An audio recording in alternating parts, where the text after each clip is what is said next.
यदि आप crypto currency में निवेश करते हैं तो ये जानना जरूरी है कि इस उभरते क्षेत्र में धोखाधड़ी के मामलों में तेजी से इजाफा हो रहा है। हाल ही में उत्तर प्रदेश के शामली से एक चौंकाने वाला मामला सामने आया, जहां नवाब अली और उसकी गैंग ने निवेशकों को क्रिप्टो के जरिए पैसा दोगुना करने का लालच देकर 210 करोड़ रुपए की ठगी को अंजाम दिया है।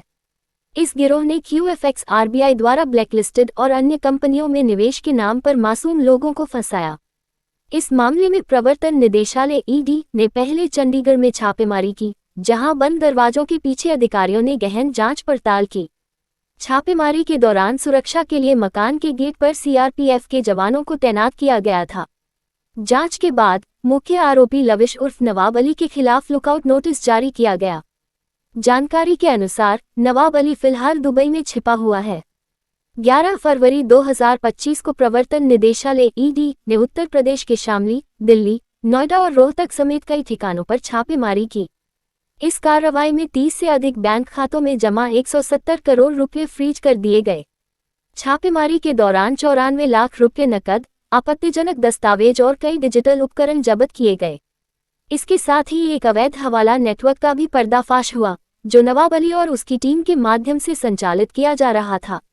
ED की जांच में यह खुलासा हुआ है कि हिमाचल प्रदेश में QFX और अन्य कंपनियों के नाम पर 210 करोड़ रुपए से अधिक की ठगी को अंजाम दिया गया। छापा जिस व्यक्ति के घर पर मारा गया, वह मुजफ्फरनगर निवासी नवाब अली का एजेंट बताया जा रहा है। नवाब अली दुबई में बैठकर लोगों को पैसा दोगुना करने का झांसा देकर करोड़ों रुपए जुटा रहा था। छापेमारी के दौरान टीम ने आरोपी को हिरासत में लिया और करीब 12 घंटे तक पूछताछ की। इसके बाद तड़के 4 बजे ED की टीम 2 बड़े बैग लेकर वहां से रवाना हुई। बताया जा रहा है कि आरोपी के पास से 94 लाख रुपए नकद बरामद किए गए हैं। अधिकारियों के मुताबिक नवाब अली के इस ठगी नेटवर्क में शामली, मेरठ, मुजफ्फरनगर, सहारनपुर और बागपत के 17 एजेंट शामिल थे। ये एजेंट भोले भाले लोगों को फर्जी कंपनियों में निवेश के लिए बहलाते थे और उनकी मेहनत की कमाई ठग लेते थे। ED ने इन सभी एजेंटों और ठगी में शामिल अन्य लोगों पर शिकंजा कसने की प्रक्रिया शुरू कर दी है। ED की जांच में एक और हैरान कर देने वाला खुलासा हुआ है। अधिकारियों ने बताया कि नवाब अली हर 3 महीने में दुबई के किसी लग्जरी होटल में भव्य कार्यक्रम आयोजित करता था। इन कार्यक्रमों में पाकिस्तान, अफगानिस्तान और अन्य देशों के प्रभावशाली लोगों को खास तौर पर बुलाया जाता था। इनकी भव्यता और आकर्षण से लोगों को फंसाने के लिए विदेशी मेहमानों से प्रेरक भाषण दिलवाए जाते थे। जांच में सामने आया है कि नवाब अली ने इन प्रभावशाली लोगों को अपनी कंपनियों में अरबों खरबों रुपये निवेश करने के लिए राजी कर लिया था। इन कार्यक्रमों का पूरा खर्च खुद नवाब अली उठाता था, जिससे वह और विश्वसनीय दिख सके। इतना ही नहीं, हाल ही में नवाब अली ने अपनी बहन की शादी भी दुबई में बड़ी शानो शौकत के साथ करवाई थी। इस शादी में पश्चिमी उत्तर प्रदेश समेत देशभर के कई एजेंट और अन्य लोग शामिल हुए थे। ED ने इन मेहमानों के वीजा और पासपोर्ट की जांच के लिए विदेश मंत्रालय से मदद मांगी है। फिलहाल बागपत और शामली के 6 लोगों की पहचान की गई है, जिनसे जल्द ही पूछताछ की जाएगी। इसके अलावा ED 100 से ज्यादा वीजा और पासपोर्ट की जांच कर रही है, ताकि नवाब अली के इस अंतर्राष्ट्रीय ठगी नेटवर्क का हर पहलू सामने लाया जा सके। ED की जांच में ये सामने आया कि नवंबर 2023 में हिमाचल प्रदेश के मंडी थाने में गौरव सैनी और अन्य निवेशकों ने QFX कंपनी के डायरेक्टर समेत 3 लोगों के खिलाफ 210 करोड़ रुपए से अधिक की ठगी का मामला दर्ज कराया था। इस जांच के दौरान पता चला कि इस ठगी का सरगना नवाब अली है, जो लंबे समय से मासूम निवेशकों को ठगने के लिए विभिन्न योजनाओं का सहारा ले रहा था। नवाब अली ने पहले QFX ट्रेड लिमिटेड के माध्यम से multi level marketing MLM scheme का जाल बिछाया। इसमें निवेशकों को 5% से 15% मासिक रिटर्न का झांसा दिया गया, लेकिन जैसे ही QFX के खिलाफ केस दर्ज हुए, नवाब अली और उसकी टीम ने योजना का नाम बदलकर YFX योकर FX रख दिया और उसी तरीके से लोगों को ठगने का काम जारी रखा। अधिकारियों के अनुसार QFX कंपनी को RBI ने भी ब्लैक लिस्ट किया हुआ है। जांच में ये भी पता चला कि नवाब अली बोर्डब्रो, TLC कॉइन और YFX जैसी अन्य योजनाओं के जरिए फॉरेक्स ट्रेडिंग और हाई रिटर्न स्कीम का झांसा देकर लोगों को फंसा रहा था। इन योजनाओं का आधार MLM पिरामिड मॉडल था, जहां पुराने निवेशकों को नए निवेशकों के पैसों से भुगतान किया जाता था। नकद या बेनामी खातों में निवेशकों से पैसे जमा कराए जाते थे। रिटर्न को नकद या TLC 2.0 कॉइन के रूप में दिया गया, जिसे मार्च 2027 में लॉन्च होने का दावा किया जा रहा है। ठगी को बढ़ावा देने के लिए निवेशकों को विदेश यात्राओं और महंगी गाड़ियों का लालच भी दिया गया। ईडी की जांच में ये भी उजागर हुआ कि नवाब अली और उसके गिरोह ने Inpay box private limited, captain money solutions private limited और tiger digital services private limited जैसी शेल कंपनियों का इस्तेमाल किया। इन कंपनियों के जरिए निवेशकों के पैसों को इधर उधर घुमाया जाता था ताकि घोटाले को छुपाया जा सके। वहीं इस मामले की जानकारी देते हुए मीडिया सूत्र ने बताया कि नवाब अली की खोजबीन करने से पता चलता है कि वह कभी एक ट्यूशन टीचर हुआ करता था, लेकिन बाद में उसने क्रिप्टोकरेंसी के नाम पर ठगी करनी शुरू कर दी। उसने सबसे पहले RUBX क्रिप्टोकरेंसी बनाए और उसके बाद ईथरो कॉइन्स के नाम पर लोगों को भारी नुकसान पहुंचाया। नवाब ने अपने भाइयों साजिद अली और राशिद अली के साथ मिलकर QFX नाम से फॉरेक्स ट्रेडिंग प्लेटफॉर्म शुरू किया था। जैसे ही QFX के खिलाफ शिकायतें दर्ज हुईं, नवाब और उसकी टीम ने इसका नाम बदलकर YFX कर दिया और लोगों को ठगने का सिलसिला जारी रखा। मीडिया सूत्रों ने बताया कि नवाब अली फिलहाल दुबई में अपने भाइयों के साथ ऐशो आराम की जिंदगी जी रहा है। वहीं उसने हाल ही में एक और नई क्रिप्टोकरेंसी लॉन्च की है, जिससे वह भारत के मासूम लोगों को फिर से निशाना बना रहा है।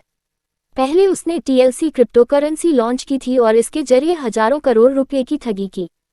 इसके बाद उसने कई फिल्मी सितारों को इकट्ठा करके TLC 2.0 क्रिप्टोकरेंसी लॉन्च की। सूत्रों के मुताबिक नवाब की सारी गतिविधियां BotBro नामक पोर्टल से संचालित होती थीं।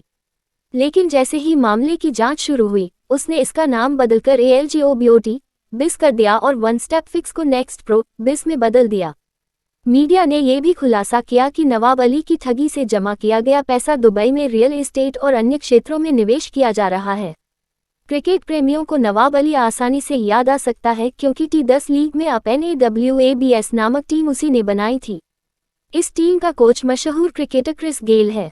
सूत्रों ने बताया कि नवाब अली ने हाल ही में अपनी बहन की शादी मेरठ के एक व्यक्ति शोएब के साथ दुबई में करवाई थी। इस शादी में करोड़ों डॉलर खर्च किए गए थे और ईडी भी इस मामले पर नजर बनाए हुए है। लोगों को ठगने का काम जारी रखा। अधिकारियों के अनुसार QFX कंपनी को RBI ने भी ब्लैक लिस्ट किया हुआ है। जांच में ये भी पता चला कि Nawab Ali BotBro, TLC coin और YFX जैसी अन्य योजनाओं के जरिए फॉरेक्स ट्रेडिंग और हाई रिटर्न स्कीम का झांसा देकर लोगों को फंसा रहा था।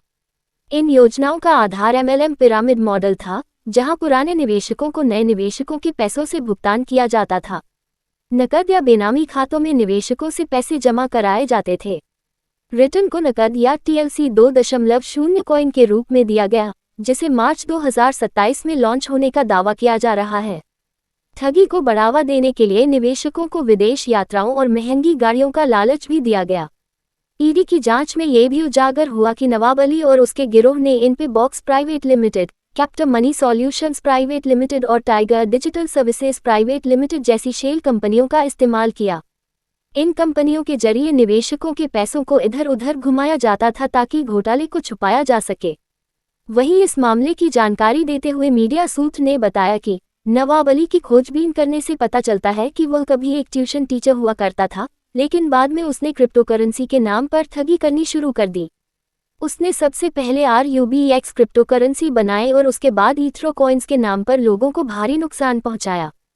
नवाब ने अपने भाइयों साजिद अली और राशिद अली के साथ मिलकर QFX नाम से फॉरेक्स ट्रेडिंग प्लेटफॉर्म शुरू किया था।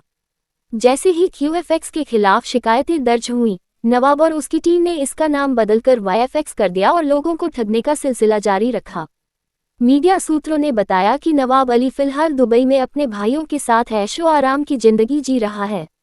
वहीं उसने हाल ही में एक और नई क्रिप्टोकरेंसी लॉन्च की है, जिससे वह भारत के मासूम लोगों को फिर से निशाना बना रहा है। पहले उसने TLC क्रिप्टोकरेंसी लॉन्च की थी और इसके जरिए हजारों करोड़ रुपए की ठगी की। इसके बाद उसने कई फिल्मी सितारों को इकट्ठा करके TLC 2.0 क्रिप्टोकरेंसी लॉन्च की। सूत्रों के मुताबिक नवाब की सारी गतिविधियां BotBro नामक पोर्टल से संचालित होती थीं। लेकिन जैसे ही मामले की जांच शुरू हुई, उसने इसका नाम बदलकर ALGOBOT BIS कर दिया और वन स्टेप फिक्स को नेक्स्ट प्रो BIS में बदल दिया। मीडिया ने यह भी खुलासा किया कि नवाब अली की ठगी से जमा किया गया पैसा दुबई में रियल एस्टेट और अन्य क्षेत्रों में निवेश किया जा रहा है। क्रिकेट प्रेमियों को नवाब अली आसानी से याद आ सकता है, क्योंकि T10 लीग में अब NAWABS नामक टीम उसी ने बनाई थी। इस टीम का कोच मशहूर क्रिकेटर क्रिस गेल है। सूत्रों ने बताया कि नवाब अली ने हाल ही में अपनी बहन की शादी मेरठ के एक व्यक्ति शोएब के साथ दुबई में करवाई थी। इस शादी में करोड़ों डॉलर खर्च किए गए थे और ईडी भी इस मामले पर नजर बनाए हुए है।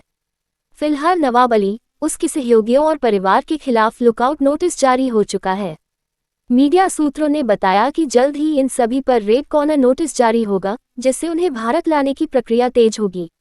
मुख्य अपराधियों के नामों में नवाब अली, असली नाम लविश चौधरी, मुजफ्फरनगर, तबरेज आलम, रसूलपुर, सहारनपुर, विकास मौर्य और कपिल सिंह चौहान, वसुंधरा, गाजियाबाद शामिल हैं। मीडिया सूत्रों के अनुसार इनकी आतंकी गतिविधियों और नशीले पदार्थों की खरीद फरोख्त में शामिल होने की भी जांच जारी है। इसके अलावा क्रिप्टो करेंसी का इस्तेमाल आतंकी संगठनों को फंडिंग के लिए भी किया जा रहा है। दोस्तों, पूरी वीडियो देखने के लिए धन्यवाद। ऐसी और वीडियो देखने के लिए हमारे चैनल को सब्सक्राइब करें।